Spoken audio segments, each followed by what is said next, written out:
right here. What an awesome pass through the slot, onto the stick of Batherson. Kachuk in tight up, let's get got him and scores! Brady Kachuk wins it in overtime for Ottawa. All right, everybody, welcome to the show. Jon Abbott, the voice of the Ottawa Senators and the NLL on TSN. Jon, we've been talking for a while. Thank you for joining the show. Brandon, my pleasure. Always great to talk to you, and love being on with the Senators fans. Good fan base, and lots to be excited about. Yeah, we're definitely going to get to that later in the interview. I mean, let's just say it's been an eventful offseason for the Ottawa Senators. There's been a good amount of things happening here in Sens land. But before we get to that, I want to discuss your journey to the National Hockey League. And we're going to discuss a little bit more of that later about your time at OHL. There's some parallels between you and me there, which is pretty interesting that I want to get into. But let's talk about right now your journey to the NHL. Well, you don't take a day for granted, that's for sure. And anyone that has the privilege of calling games in the best league in the world would say the same. I think we all recognize that it's a special position to be able to not only be part of what a game day is, but relay that to the fans that can't be there in person. You know, that's our joy, our pleasure, is to be able to broadcast to everybody that can't get into the rink and hopefully make it an experience where it feels like it's something close or equally as enjoyable. So the enthusiasm, the passion is real, and absolutely don't take a day for granted. And most of us have journeyed along a similar path. I know you have your roots in the Ontario Hockey League as well, which you said we'll expand upon, but that's certainly where I started. And you know, even prior to that, when you have the broadcasting bug, I guess you could call it, that for me hit at a pretty early age. So, you know, it was really local cable that served me the best, the Rogers TV. And it's changed a little bit these days. It's not as necessarily as available as it was back when I was coming up, but you know, everything from Pee-wee hockey tournaments, working my way up to the OHL. And then, I was fortunate enough to be part of some good organizations, covering the London Knights 2 times around. When a guy, second time, there was a line of Kane, Gagne, and Kostitsyn, so that was pretty fun. And then the Toronto St. Michael's Majors, when Eugene Melnick owned that club as well, playing out of downtown Toronto. And then, of course, one of my all-time favorite stops, really what helped me blossom my career, kind of the launching point for me, the beloved Ottawa 67s with Brian Kilray and that group. Legend. Yeah, that was what allowed me to get my feet wet and grow and learn and develop.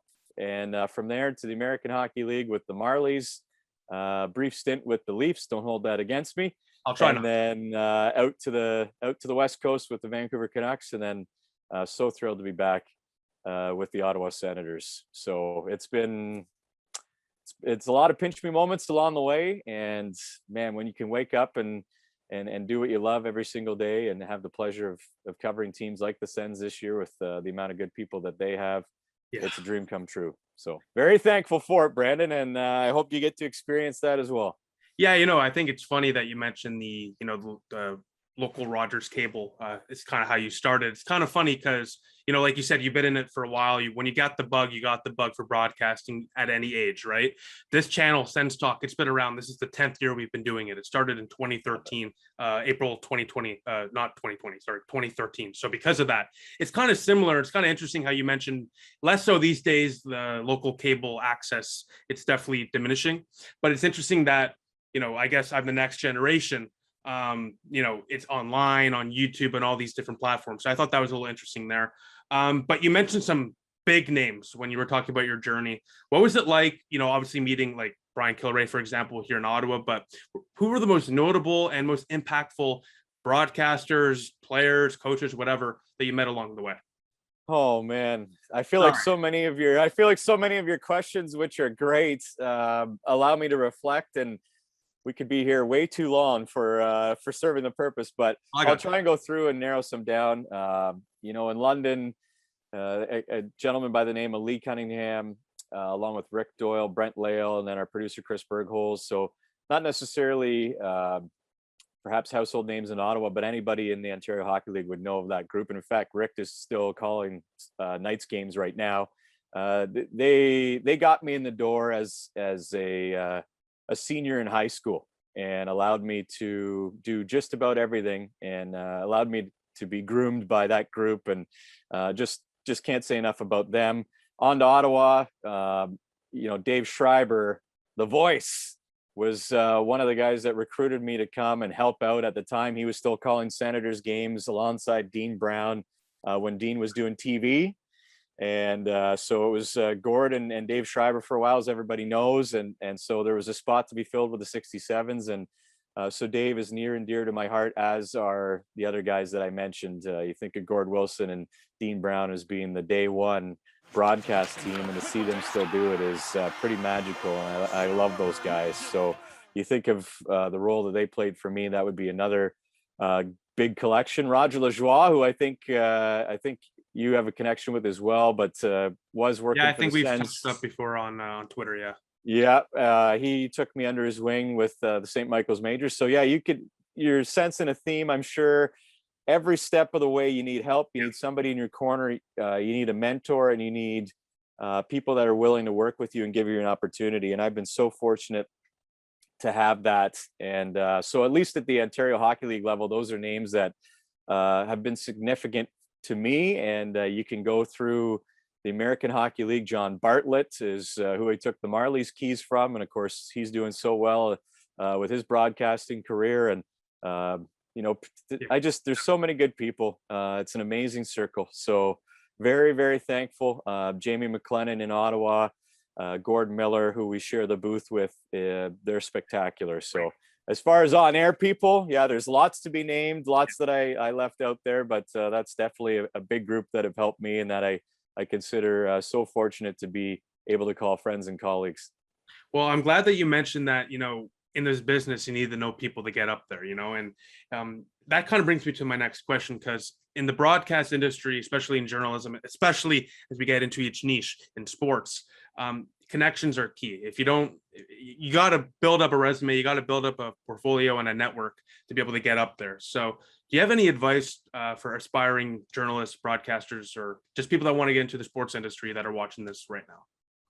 Well, my experience would be, maybe 3 or 4-fold on the advice. One would be, try not to say no. Just say yes to as much as you can. And even if it's not necessarily the avenue that you're aspiring towards, such as, let's say it's hockey focused, but man, if you can call other sports along the way and get in the play-by-play chair, if that's the position you're looking at, but really, whatever position, if it's analyst or hosting or sideline reporting, if you're given that opportunity at a sporting event of some kind to be on the broadcast, take it. And, it might be nerving a little bit. You might have to put in lots of background and homework, but you're going to have to do that anyway, even if it's with the sport that you're hoping to follow or know better.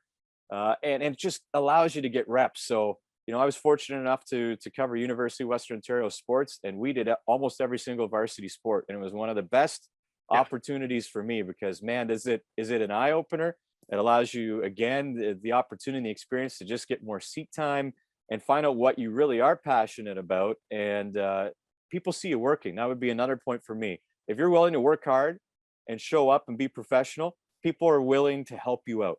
They're going to see a person that is enthusiastic about what they do, passionate enough to put in all that time. Often, as you've experienced as well, Brandon, some of it's working for pizza. Some of it's putting in your time volunteering on the weekends. Nitty-gritty work. It's the best. Schooling or work, basing your other life stuff around this, but not taking any seconds off from making sure that you are prepared and ready to go. And I guess that's where I'll finish is no amount of work is too much, even at this level, whether it's a broadcast that you're on, and I've had it before where there's a technical difficulty or something in the rink and you have to fill time. All of a sudden you're using all those notes that you spent time on. Preparedness. People will appreciate your level of preparation, and again, will be willing to help you when they know you've put in the time. So some quick tips would be those. And there's so many good people. If you show them you're willing to work for it, they're going to help you. And I think something I learned in school, though, as well, when I was at Ottawa University, when you're in journalism, you can't just be, I'm a good writer, or, I'm good at taking the video. You need to be a Swiss Army knife. You need to be good at many, many things, especially in the digital era that we live in these days. Like I just said, I've been doing this for 10 years and now I'm speaking to you, of course. I mean, if I didn't do this 10 years ago, probably we wouldn't be speaking. So you have to do whatever you can to get your foot in there and get your foot in the door. And most importantly, even if you're not able to get your foot in the door right away, you have to work because eventually people will notice the work you're doing. And even if they don't, you're building yourself a portfolio. And like you said already as well, you're developing your skills. So there's nothing bad about getting in there right now. And there's no reason not to. You got all these social media platforms. Anyone can, have a chance now. Look at Steve Dangle, for example. He started these, the Leaf reaction videos like 15 years ago. Just as a joke, he was swearing in his first video. It's not supposed to be like a career path, but now he's doing it 15 years later, has 2 kids or something, right? So you just got to get your foot in the door any way you can. So I think that was some really good advice. And I would say, I apologize to interrupt you. I would just say, as you're talking, I admire you, because one of the other things I would say is getting to the rink, if it's hockey in this case, getting to the venue, being around the team and showing that you can be trusted. That's another huge thing for me, is the trust of an athlete, the trust of an organization, because once you earn that, then you have it twofold. You certainly have it from the broadcast standpoint, but you have it with the people you're going to be talking to each and every day. And that puts you on a very different playing field, in my opinion. So I think a lot of people can't go wrong with that. I think a lot of people forget, especially since the internet, that these people, these athletes that they're, tweeting about, writing about, whatever, they're humans, and they're very likely they're not going to read what you're writing. If you put their full name, they're going to find what your tweet, your Facebook post, whatever. And my experience, especially, going into the locker room, whatever, with the 67s, interviewing these guys in person, it's all about respect. They don't know who you are, but if you show them respect, you can build a relationship like any other type of thing. I think a lot of people burn their bridges just by some of the things they tweet, or my advice really is be careful online. I mean, some people are just a little too wild out there. I mean, if you want to have a career, like, be passionate, say your opinions, of course, but in a tasteful way. I think sometimes people get a little carried away, and I think that does deter, employers potentially from hiring you. And there's a lot of talented people that I'm not gonna name names, that I see posting certain things about players, stuff like that. Just settle down. You don't have to like the player.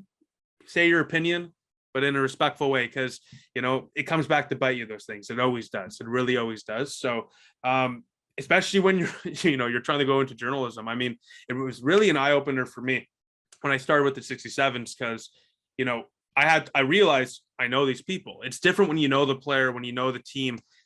You're still going to be critical, but you're not going to be as harsh as if you're a complete like outsider, right? So my advice as well would just be to be kind. You know what I mean? Say your opinion. It's in this business, it's crucial to say your opinion. You won't make it if you're just like everyone else.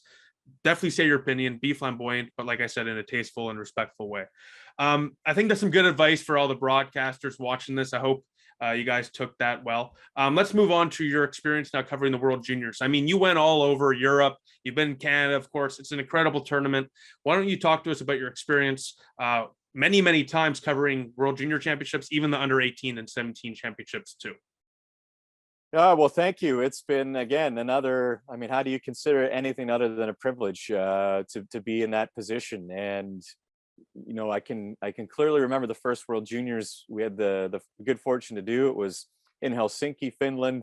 And very cool. So right away, we're diving right into a fantastic hockey market and getting to know fan bases from across the globe, celebrating our great game of hockey. And it was such an amazing and exhilarating experience. And I bring this one up first because it wasn't the best tournament for Canada. They didn't even make it to the semifinals that year. But it ended up being Finland and Russia in the final. And it went, those two nations, there's no love lost there. They're not friends.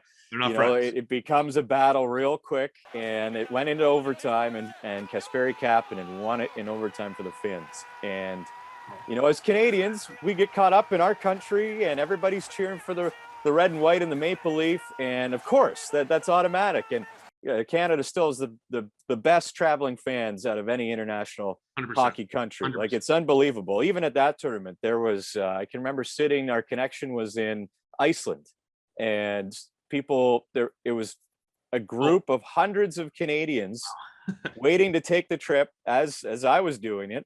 to get into Finland. And so where else do you find that? I mean, it's fantastic. But in that case, you know, does it take it to another level when Canada wins like they did in 2018 in Buffalo? Absolutely. Like they did in the Czech Republic that we were a part of as well in the broadcast.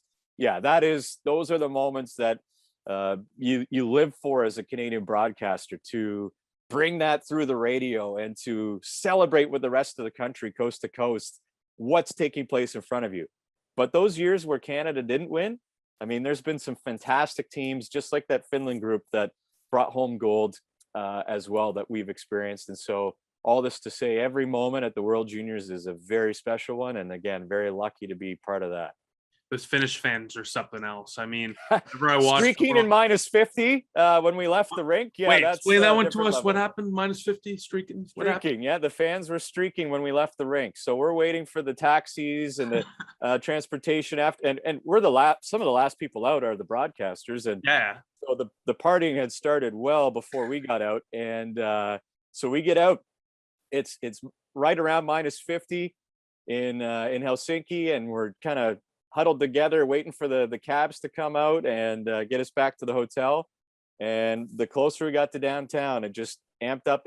And sure enough, there's people streaking, the Finnish fans streaking through the square in Helsinki. So yeah, people in the world. Wow. They're another level. That's for sure. That's for sure. The vodka is probably running. That's definitely what helps. Well, possibly. Yeah, I think people are having a good time. Celebration. Exactly. You earned it. The country earned it. That's for sure. That's right.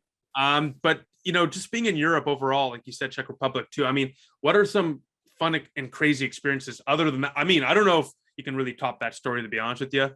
But I hear whenever I speak to people in broadcasting, especially those that go overseas for these type of tournaments, I always hear like stories like that, frankly. So do you got anything else just to fill in this time frame right now? Because I'm listening to this and I'm like, can you imagine downtown Ottawa, Sens win the cup, somebody streaking and like, well, I guess +20 here if the Sens win the cup would be June, but you get my point. It's just Europe is just another level. So is there anything else that like kind of has happened there in Europe during your time during those tournaments?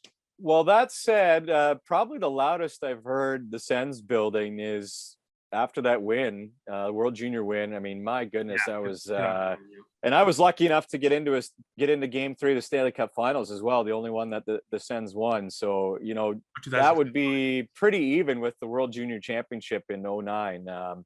You know, covering it as a reporter at that time. So, yeah, I mean, Canada always brings it too. But yeah, Europe, what I learned, and I know you've spoken with Brent Wallace before, and he and I have teamed up on a few of the men's World Championships.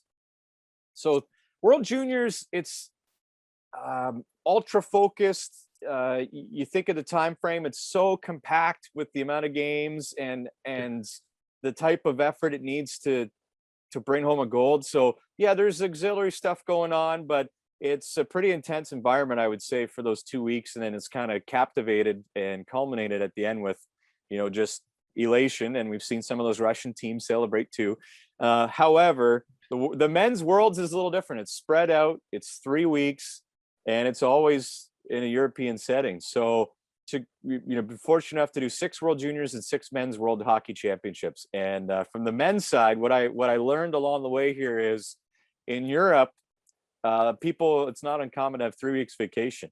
And so people will take 2 weeks, pre-plan it every year, and buy 2 weeks of ticket packages for the men's World Hockey Championship. And when you see the likes of Sweden, for example, winning, and when they go back to Stockholm, it looks like a Stanley Cup celebration times 10, right? Really? And so yeah, if you can YouTube it, and so those European countries, that I wouldn't say replaces the Stanley Cup for the guys that are NHL players, but it's as close as it gets. And so you get that passion for winning that, and then you get the fans, and man, whether it's the Latvians, the Norwegians, the Finns, I think those are 3 of the craziest. And, you know, we love it because it looks good on TV. It's fun on the radio. The ambiance is unbelievable. The Latvians, they just don't stop. And, you know, we learned it with Kasper's Dogavins, the old Sens name. When he was playing over there, you know, he was a star on his country's team, obviously. And you get everyone banging the drums inside all game long. And then the Latvians will stay for the other countries competing. And some of them stay right through the night. Like, we showed up first thing in the morning, and some of the Latvians were sleeping outside the rink because, well, they'd carry the festivities right through the full 3 game a day into the next Holy 3 cow. game a day into the next 3 game a day. So it is, it's springtime. It's warm. It's a good time. And the hockey fans are the best right around the globe. Dogovins, what a beauty. My favorite memory of him, of course, is that shootout move he did against the Boston, obviously. But I always loved when he scored, because he used to go to the bench, and that's why I barked like 25 seconds ago. He used to fist bump everyone and like bark as he went by the bench. It's my favorite thing that I remember about the guy. He wasn't even here for that long. Top 10 center, maybe an all-time for me. I mean, that guy is an absolute beauty. It makes sense for Latvia. I mean, I know Latvia, like in 2014 during the Olympics, their team almost beat Canada, right? Because they're such a tight unit. So Latvia, it's always one of those sleeper countries, I think, especially in these tournaments. And the passion's definitely there too. They got a good hockey club, and they got a good program going on there. But I kind of want to move on now, because you've mentioned some crazy moments off the ice during these tournaments, during your broadcasting career, but you also mentioned 2007, you were there Game 3 for the Sens Stanley Cup final when they won their only game in that series. You were there in 2009 in Ottawa when, of course, Eberle scored the tying goal in the last 10 seconds. So walk us through some of the craziest moments of your career on the ice. What were some crazy calls, some crazy moments you were in the building? Well, yeah, those would be right up there. Akil Thomas in the Czech Republic, just coming out of nowhere and winning it. Likewise, Tyler Steenbergen in Buffalo for Canada didn't have a goal in the tournament, and then he has the golden goal as well to get the Canadians the World Juniors there. I mean, there's so many. You think of one crazy one I can recall is. In the American Hockey League, John Cooper's Norfolk Admirals were the farm team of the Tampa Bay Lightning before Cooper obviously went on to have his big moments with the Stanley Cup and the NHL. But that's one of the best professional hockey teams I've ever seen, were the Norfolk Admirals, based out of Norfolk, Virginia. And they beat the Toronto Marlies, who I was calling games for, in the Calder Cup final that year, with one of the deciding games, not Game 4, but Game 3 in Toronto. It was a bank play that ended up going in off the glass past Ben Scrivens. So it was a dump in from center, and that was the overtime game-winning goal. And it ended up being offside, of all things, as well. So it wasn't called offside until the next day. So it was allowed to stand, but that completely changed the series. And I'm not sure anybody was beating that Norfolk team anyway, but you think of overtime, you think of, okay, if Toronto has any chance, they have to win this game, and its next shot wins, and they had a good chance, and then it gets dumped in from center off the stanchion into the empty net, and only to find out the goal shouldn't have counted on top of all that. So that was a pretty wild one as well. But yeah, there's just so many along the way, right? I think it's funny you say that, because we see all these famous moments like Flames 2003, for example, the goal that never counted. You still hear that type of stuff. But then you hear these days, now we got video review that's supposed to null that issue, but we still got our own issues. So I think that's a clear indication that no matter what we do, there's never going to be, a perfect scenario where every call is made, right? That's just the way it is. Human nature. There's going to be mistakes. And, even when you got video replay, Matt Duchene, for example, I mean, that's what happens, right? But yeah, I mean, that is a tough way to kind of lose a championship. I mean, I can't imagine the feelings Ben Scrivens was going through. And Ben Scrivens, when he was with Edmonton, a little interesting thing here. I played like pawn hockey with my friends, and I was a goalie. I loved the pads that he had, because it wasn't like curved on the top. It was kind of like Niemi when he was with Chicago. You know what I'm talking about? It was like cardboard boxes. I don't know. I always found that interesting, because it's such a straight rectangular like pad. I've like no one else in the NHL does that except like I guess Ben Scrivens and Antti Niemi at the time. You know what I mean? Which yeah, you're right. I do know, I get what you're saying. They kind of above the knee, it goes pretty straight, pretty flat. And yeah, no, that is interesting. And you look at both of those guys. They had some good. Niemi won a Stanley Cup with the Hawks. Now I think it was mostly about the team in front of him. Yeah. But he's he's still got him there. And then Scrivens, I believe, still holds the saves and the shutouts record when he stood on his head and made 53 or 55 with the Oilers at one point there. So yeah, that reminds me of like Garrett Sparks too in his first game, like 40-something save shutout too. Did you call that game, by the way? Did you get that? I did not call that one, no, but I do recall it. I didn't broadcast it, no. I do want to move on now. Let's get away from the Leaf stuff. No more of that. Yeah, well, that's fine with me. Let's talk about the Senators this offseason. I mean, let's start with Claude Giroux. How fired up are you to be able to say Claude Giroux's name on a consistent basis next year?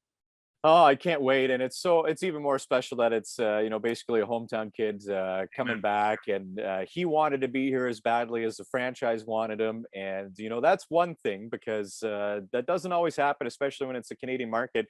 And secondly, when you think of, you're talking about that Niemi Blackhawks Stanley Cup, I'll tie it in there. So on the flip side, hey, that's Giroux's Flyers trying to capture Lord Stanley. And you know how motivated he is to try and win, hence the trade to Florida prior to his long tenured or following his long tenured Flyers career. He went to the Panthers for a reason, feeling that was going to be a team that gave him a really good chance to try and win a Stanley Cup. Doesn't happen. Here he is in Ottawa.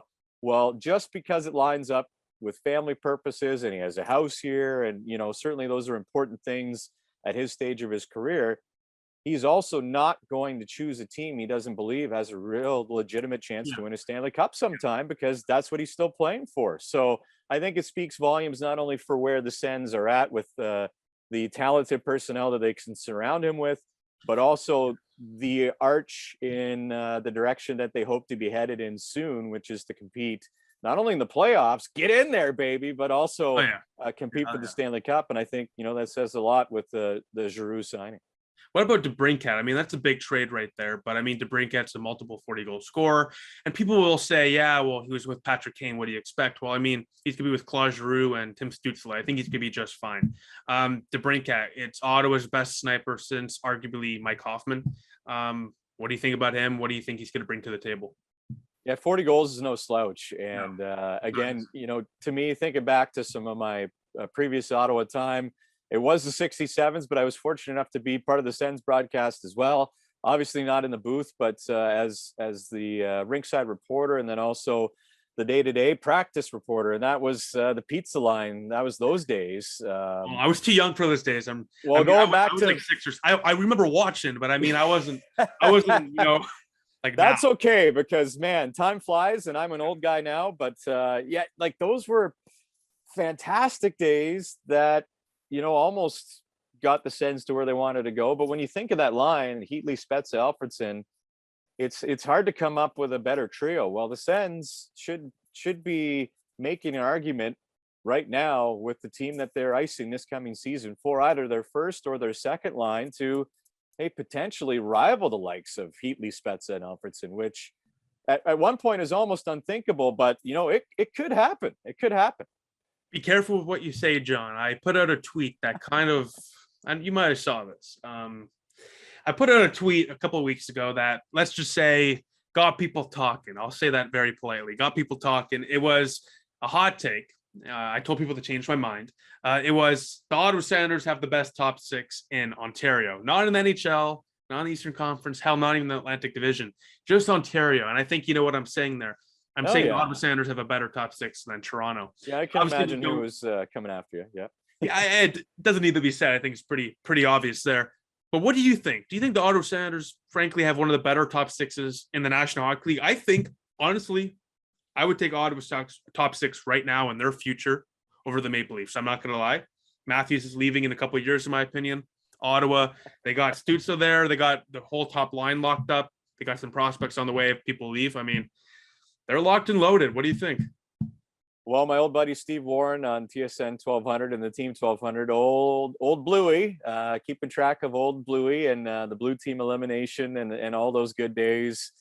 He would be happy to hear those comments from you. And you know what I think is, I would say I really believe that the Sens had a good chance for 430 goal scorers last year. Yeah, and Batherson stayed healthy. Batherson was slowed with injuries. Yeah. You look at what Tkachuk and Norris were able to do, and Stützle's, hopefully finding his stride. It seems to be that way. I mean, that was an impactful season last 59 points year. as a 20-year-old, 59 points. So you look at the trajectory. 59. Yeah, so you can be extremely happy before you even add DeBrincat and Giroux. But I think anybody that follows the team, anybody that's a fan of the team, realized there had to be more. And Pierre Dorion and group go out and you don't even call them insulators. They're more than that. They're play drivers. They're and in one hand, in Giroux, you have that veteran presence and that play driving element to his game. And I like the fact that, yeah, you can talk about experience, and that is so valued, as we've already touched on, but he can play the right side. He can play down the middle. You look at the Flyers last year, he led them in face-off win percentage and face-offs taken. Okay, so he can slide in there depending on where you want to stack him in the lineup. And you look at DeBrincat. Yeah, it's going to be weird not to say Kane DeBrincat because they connected on so many. But if it indeed turns out, like you said, with Giroux maybe setting him up, possibly from that opposite wing, I think that's going to go just fine. And DeBrincat's a guy that can play either side as well if you really need him to. Although right shot, left side works out just great. I just like the options, and the power play should be, much more of a 1-2 punch as opposed to, hey, you could leave the first group out for 2 minutes, which they did at times last year under DJ Smith. So it certainly looks like the weapons are there. I want to read you something now because we actually just put out a graphic during this interview. I had a time tweet to put out a graphic. Social media stuff. What can I say? We did a power play showdown. We're gonna put the graphic on the screen here, but I'm gonna read it out for you now. We have Unit A and Unit B. Unit A was Matthew Joseph, who I think we forget for the most part. Yeah, you can't forget him. Part of the team. He had a hat trick, like 9 points in 11 games in a short stint. But Joseph with Tkachuk, Norris, Giroux, Shabbat, and then Unit B will be Batherson, Pinto, DeBrincat, Stützle, Sanderson. Which unit are you taking? Oh man, well, isn't that the joy? Isn't that the joy of having a tough decision like that? That's exactly it, right? Like you just said, a bunch of options. Both. I mean, look, both power plays can be power play one for any team in the NHL, except maybe Tampa Bay. Well, and I really like that because one trend that NHL coaches are going with are, okay, listen, if you have a top trio, undisputed top line, maybe they're the three guys that you want to start the power play. Well, if they're coming off the shift before, they're probably not starting. So then you are starting your second unit, and at times the second unit doesn't hold a candle to the first, and so you give up a little bit. You may give up possession right away, or it might not be setting the table for that first unit. So I'm not against having the trio that skates together 5-on-5 stay together on the power play, for obvious reasons, and coaches seem to like that. But again, the options not only to split the power plays up, and it doesn't matter what shift is coming off the ice, then you have a viable option to start power play 2 if you want, for example. But it changes the looks for other teams. Yeah, you can intermingle personnel between the units. If somebody's not clicking on the first, it's not a demotion to go to the second. It could very well kickstart something on the second. So I know it's really easy to get ahead of ourselves before seeing the puck drop. And yes, it has to come to fruition in the games. It's tantalizing on paper right now, but I would take those two groups any day of the week compared to recent memory from the Ottawa Senators, because a lot of times, and it's tough to say this, but the second unit, they even just if you look at minutes, it's telling they were not out there when you needed them to score a goal. For the most part, it was the first unit's responsibility. I think that's changed drastically. Well, it was Norris's. Let's just say the power play is Norris's thing in this team. I mean, 16 to 20 goals on the power play last year. I mean, he made it his home. Yep. The right hash mark. Well, and you look at DeBrincat on the back door on the other side. That's what I'm saying, man. Could be very, very good. So yeah, I think DJ Smith, I mean, we could go over so much right now, Brandon, and I love talking hockey any time of the year, but especially in the summer, because I've been starved, man. I've been starved of talking hockey. But you think of what wins you hockey games in tight moments, it's usually those power plays that come through and change the course, alter the direction of a hockey game. When you have a number one with a bullet, or when you have a two-headed monster like the Sens could have, and that confidence grows. I would say, actually. I mean, that's that could be the difference of games winning as opposed to last year seeing those games slip away. And DJ Smith has said time and time again, we're going to be judged in the first 20 games of this season. I do believe that as well. But they've answered a lot of the critics with the moves. They put themselves in very good positions, in my opinion. Defense, maybe you still want to take a look at that, and it's not just going to happen with a snap of the fingers. However, Lassi Thomson's an attractive fill-in right there. This is a way better team. This might be the best team the Sens have iced under Dorian and DJ Smith. There's no doubt about that. I don't think that's a stretch. There's no doubt about that. But what do you think about Lassi Thomson? I mean, you've watched him play consistently. And then I'm going to talk about Tim Stützle for a second, because I think, like the point you just made about all the talent that Ottawa has now, Stützle put up, I guess I'll make the point now. I'm already getting into it. 59 points as a 20-year-old. Like I said to you like 10 minutes ago or so, most players in the NHL don't even reach a high of 59 points in a season. He did that with third liners on his wing. Now he's got a 40-plus goal scorer and a potential Hall of Famer, both on his wings. So, like I just said, the sky is the limit for this kid. But let's go back to Lassi Thomson. And if Ottawa can acquire, that coveted top 4 right-handed defenseman, which every other team in the NHL right now, frankly, is looking forward to. I mean, internally, Lassi Thomson with Chabot last year looked fantastic. Great two-way game, good outlet passes. You watched him a lot, of course, covering the team and being the play-by-play voice of the Ottawa Senators. What do you think about Lassi Thomson? More importantly, do you think he's ready for a big-time role? Yeah, the second part of your question is the interesting one. Is he ready for a big-time role? And I'm not convinced that maybe the role is there yet for him.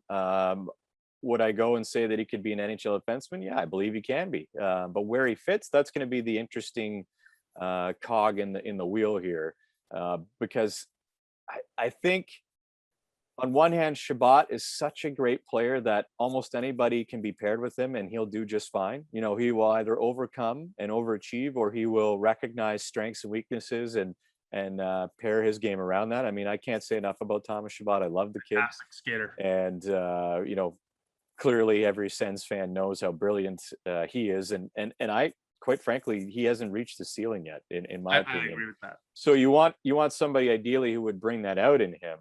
Is that Lassi Thomson? It might be.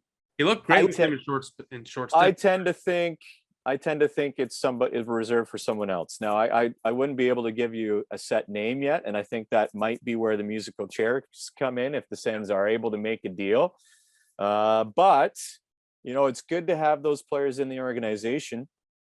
And whether it's Stützle that we're referencing or Lassi Thomson, one of the things that I liked about last season was, Lassi got a chance, but he had lots of playing time in Belleville.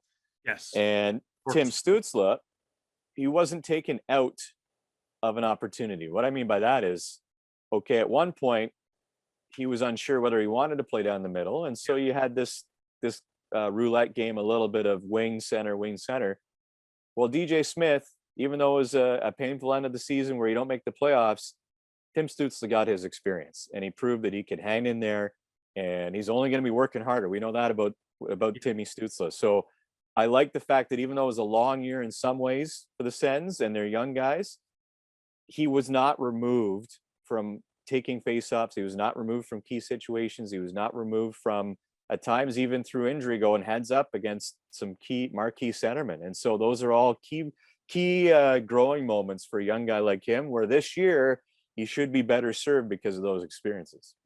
I want to wrap it up with this, because you said many times Ottawa is definitely geared up now to win more games. You've covered all these tournaments in the World Juniors, under 18, under 17s. And in these tournaments, especially for the smaller countries like Latvia or Russia, especially Russia, with what I'm about to say, you're going to laugh probably. Goaltending is so important. It's usually what makes or breaks teams.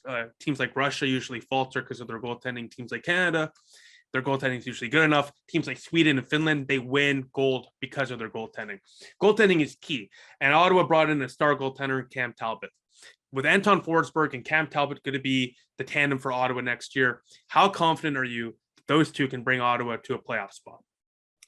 I'm very confident. And I know a lot of the time the Sens and the Leafs get compared and as measuring sticks, and even just as bragging rights and a good rivalry. So I love all that stuff. And, it'll be played out. Some people are already projecting, hey, That's going to be a first round series. And for Sens fans, they're I going don't to know if love my sending the heart can Leafs out in the first round.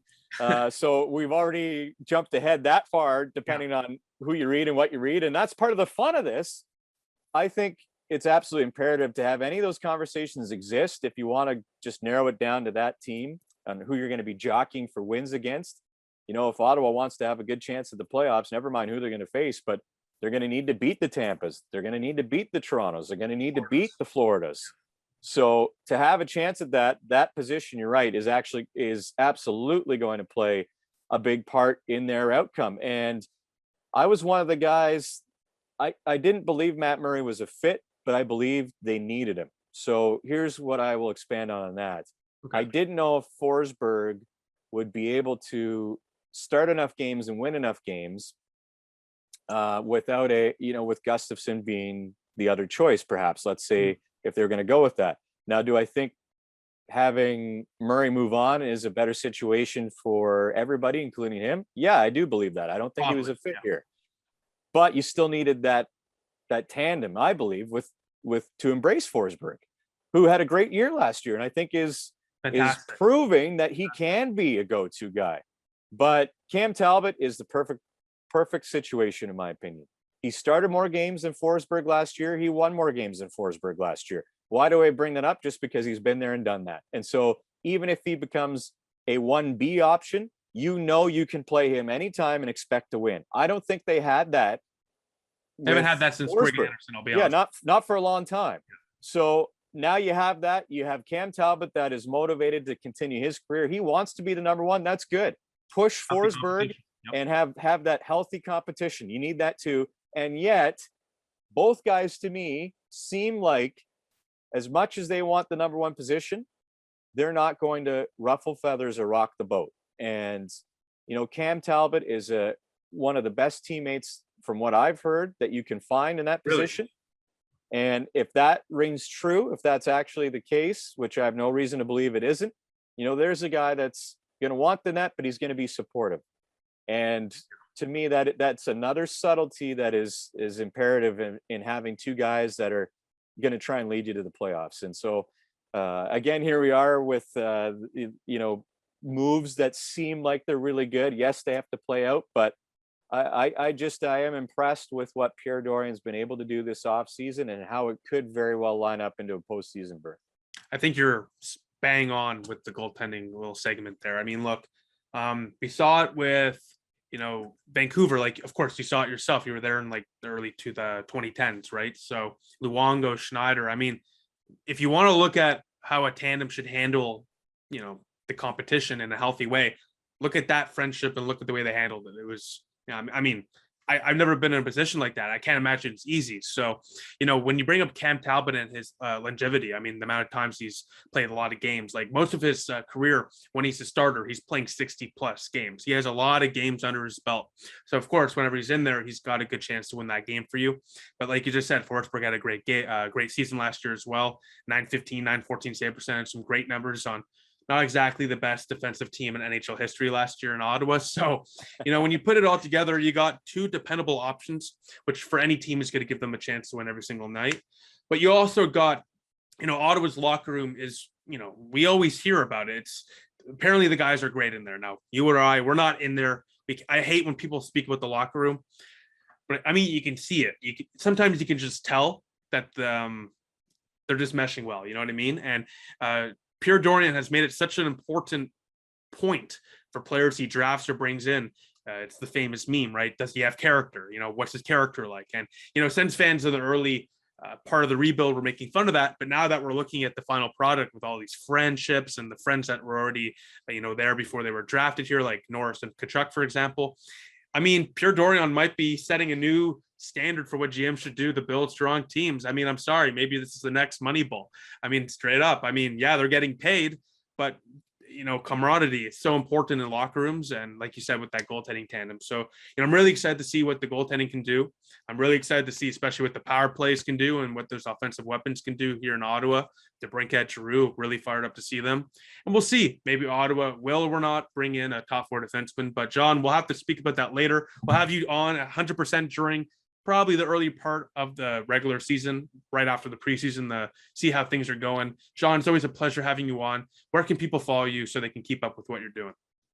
Well, I appreciate it so much. I'm always up for talking hockey, especially Sens hockey. And as much as any of, whether it's rushing to get a ticket to get into the seats or rushing to get to the press box or in the booth, I don't think anybody can wait for the season to start. And that would certainly be my case as well. Abs play-by-play on Twitter is the best way to follow me, and appreciate everyone that reaches out from time to time. I'm always up for conversation, and I would love to do this again. And hopefully we're talking about a team that has made it through the first quarter of the season and is positioned to have, kind of a revitalization, because that's really what I feel like the Sens are positioned for, is with everything, revitalizing the fan base, revitalizing the venue pretty soon, let's hope, revitalizing their place in the National Hockey League. Jon, always a pleasure. We'll see you probably mid to late October. And hopefully when we speak, Ottawa will be amidst like a 10-game opening win streaks. Jon, always a pleasure. Take care. Good luck at the World Juniors this August, and we'll speak soon. Thank you very much. Thanks for having me.